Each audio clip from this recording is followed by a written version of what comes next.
আপোনালোক সকলোৱে জানিছে যে আজি আমি খিলঞ্জীয়া সুৰক্ষা সমিতিয়ে বৰ মৰ্মাহত হৈ এটি বিপ্লৱী কাৰ্যসূচী মৌন সমদল আৰম্ভ কৰিছোঁ।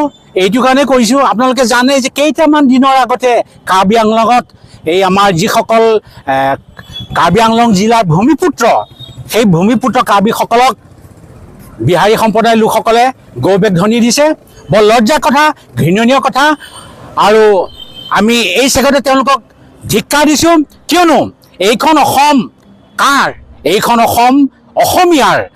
এটা বৃহৎ জনগোষ্ঠীক সামৰি অসমীয়া জাতি গঠন হৈছে। সেয়া লাগিলে মিৰি, মিচিমি, অকা, দফলা, তিৱা, কছাৰী, কাৰ্বি, কোচ, আহোম, কলিতা, যোগী, গোসাঁই বামুণ সমস্তকে ধৰি এখন বৃহৎ অসমীয়া জাতি ইয়াত গঠন হৈছে, আৰু তাকেই অসমীয়া বুলি কোৱা হয়। গতিকে এনেধৰণৰ যদি এই কাৰ্বিসকল কোন? কাৰ্বিসকল এটা সম্প্ৰদায়, আৰু তেওঁলোক হ'ল অসমীয়া জাতিৰ অন্তৰ্গত এটা সম্প্ৰদায় হয়। গতিকে কাৰ্বিসকলক অপমান কৰা মানে কাক অপমান কৰিছে?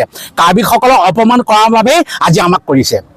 আৰু কাৰ্বিসকলক দুখ দিয়া মানে অসমীয়াক দুখ দিছে। কাৰ্বিসকলক এটা প্ৰতিবাদী দৃষ্টিয়ে তেওঁলোকক ঘৃণনীয় সূচক মন্তব্য প্ৰকাশ কৰিছে। সেই ঘৃণনীয় মন্তব্য কাক কৰিছে? আমাক কৰিছে, অসমীয়াক কৰিছে। গতিকে অসমতে থাকি অসমৰ অন্ন বায়ু সেৱন কৰি যদি অসমীয়াকে তেওঁলোকে নিৰ্লজ্জভাৱে ধিক্কাৰ দিয়ে বা গৰিহণা দিয়ে বা গৌবেগ বুলি কয়, তেতিয়াহ'লে এয়া কেতিয়াও সমৰ্থনযোগ্য হ'ব নোৱাৰে। এই কথা হৈছে গছত গৰু উঠাৰ দৰে। গতিকে যেনেকৈ গছত গৰু উঠিব নোৱাৰে, তেওঁলোকৰ যদি সামান্যতম জ্ঞানো যদি থাকিলেহেঁতেন, সাধাৰণ জ্ঞান, তেতিয়াহ'লে নিশ্চয় এই কাৰ্বিসকলক গৌবেগ বুলি ক'ব নোৱাৰে। তেওঁলোকে মুখৰ স্বৰ্গত বাস কৰি আছে। যদি মুখৰ স্বৰ্গত বাস নকৰিলেহেঁতেন, তেতিয়াহ'লে কাৰ্বিসকলৰ লগত, আমাৰ লগত, অসমীয়াৰ লগত সমিল মিলেৰে তেওঁলোকে সহবাস কৰি পেলাই সমাজখন বা ৰাজ্যখন বা দেশখন উন্নয়নৰ ক্ষেত্ৰত তেওঁলোকে সহযোগিতা আগবঢ়ালে। কিন্তু সেইটোতো হোৱা নাই। গতিকে লাজ লাগিছে, এইটো কাৰণে লাজ লাগিছে। তোমালোকে এইখন অসমত থাকি এই অসমৰ ভূমিপুত্ৰসকলৰ বুকুত কিয় দংশন কৰিছা? কিয় কামোৰ মাৰিছা? এইটো এটা সহ্যাতীত কথা।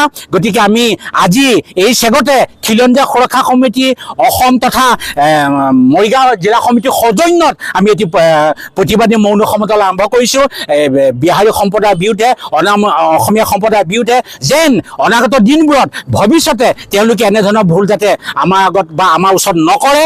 গতিকে এইখিনি আমি আহ্বান কৰিছোঁ। আৰু যদি তেওঁলোকে পুনৰ এই অসমতে থাকি অসমীয়া গৌবেগ বুলি ক'বলৈ আৰম্ভ কৰে, বা কাৰ্বি বা তিৱা এইসকলে যদি গৌবেগ বুলি ক'বলৈ আৰম্ভ কৰে, তেতিয়াহ'লে এই খিলঞ্জীয়া সুৰক্ষা সমিতিয়ে বহি নাথাকিব। নিশ্চয় তেওঁলোকৰ বিৰুদ্ধে আমি অনাগত দিনবোৰত ভৱিষ্যতে এটা ভয়ংকৰ কাৰ্যসূচীলৈ বৃহৎ আন্দোলনৰ হাতত ল'ম। গতিকে